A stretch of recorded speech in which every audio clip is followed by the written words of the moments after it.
Um idoso sofreu uma tentativa de assalto hoje à tarde ao sair de um banco no centro de Taubaté.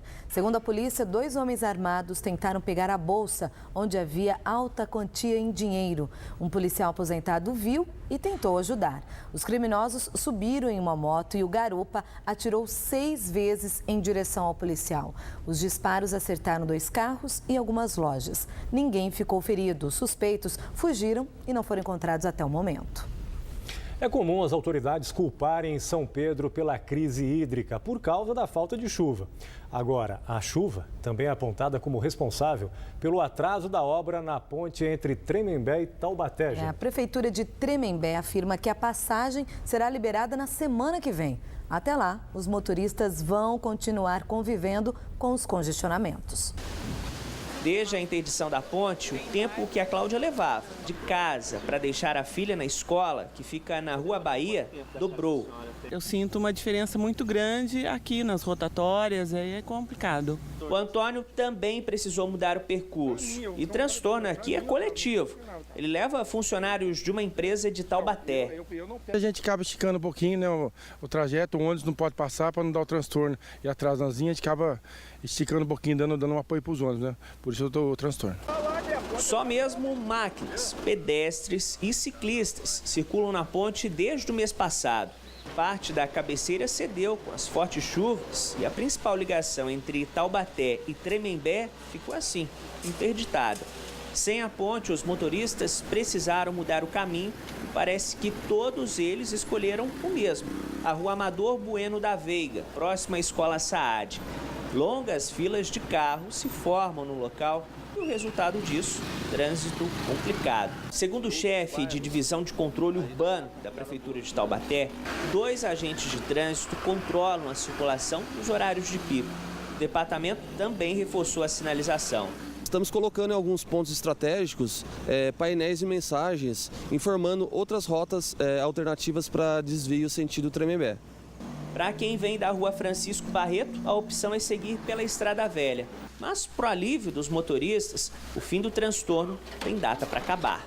Depois de 15 dias, finalmente o tráfego na ponte sobre o córrego do Moinho deve ser liberado na próxima segunda-feira. As obras de reparo custaram pouco mais de R$300 mil. O investimento foi dividido pelas prefeituras das 2 cidades. Se não fosse a chuva de ontem, a gente estaria liberando hoje, né? Mas como a chuva ontem foi muito forte, e se o tempo ajudar agora na segunda-feira, creio que na segunda-feira depois do almoço já está sendo liberado. Muito. Está atrapalhando demais. Atrapalhou bastante, eu tenho comércio aqui na frente, está bem difícil também. O pessoal não está passando por lá, tem que dar essa volta toda também, né? Às vezes é o horário de escola, eu sei que é o horário das pessoas saírem para trabalhar também, mas está difícil para todo mundo. Durante alguns minutos de chuva hoje à tarde, Caraguatatuba ficou com vários pontos de alagamento na região central e bairros mais afastados. A Prefeitura informou que não foram registradas inundações em residências e as nuvens vão predominar no fim de semana. Só no domingo, o azul do céu poderá ser visto, mas mesmo assim por pouco tempo. É o que diz a previsão. Uma frente fria e um ciclone extratropical deixam o tempo instável neste sábado.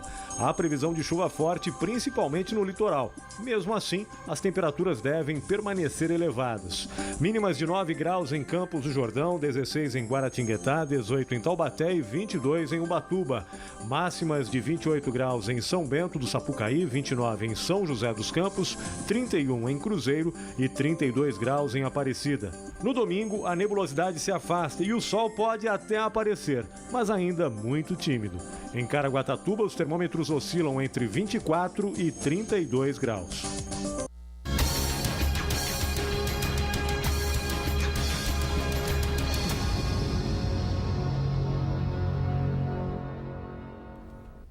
O Momento Rio Vivo de hoje destaca a situação crítica do sistema Cantareira, que abastece a Grande São Paulo.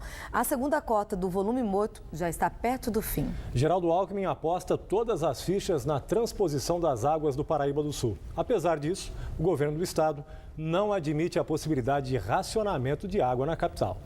O conjunto de represas opera desde o ano passado com o chamado volume morto. A água que fica abaixo das comportas está sendo bombeada para garantir o abastecimento da região metropolitana de São Paulo. O problema é que, como a chuva ficou abaixo do esperado no mês de janeiro, a segunda das 3 cotas da reserva técnica já está próxima de se esgotar. O governador, no entanto, diz que o uso da última cota pela Sabesp não deve acontecer de imediato. Alckmin evitou falar sobre o racionamento. Não é uma decisão sobre isso.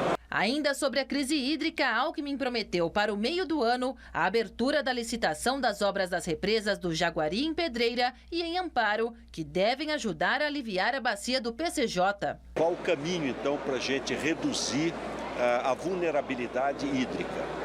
Obras estruturantes.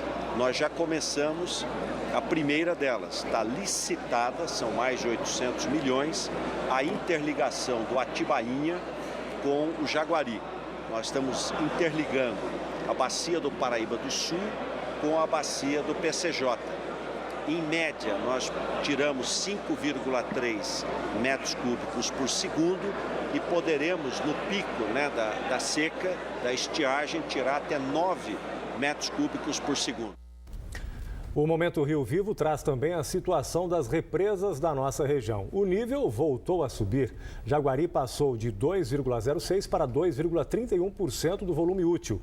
A do Funil aumentou quase 1%, hein? O nível do reservatório de Paraibuna passou de menos 0,26% para menos 0,19%, mas ainda no volume morto. O mesmo acontece com o de Santa Branca, com menos 3,84%.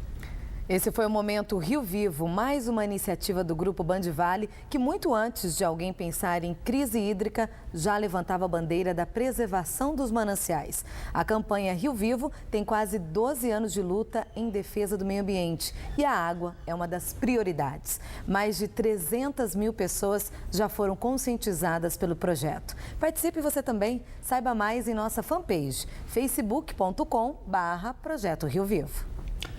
Depois do intervalo, tem esporte aqui no Band Cidade. Líder da Série A3, Taubaté recebe o Tupã no domingo em busca da 3ª vitória no Paulistão. E tem também a agenda cultural para o seu fim de semana. Agora são 7h07, a gente volta já já.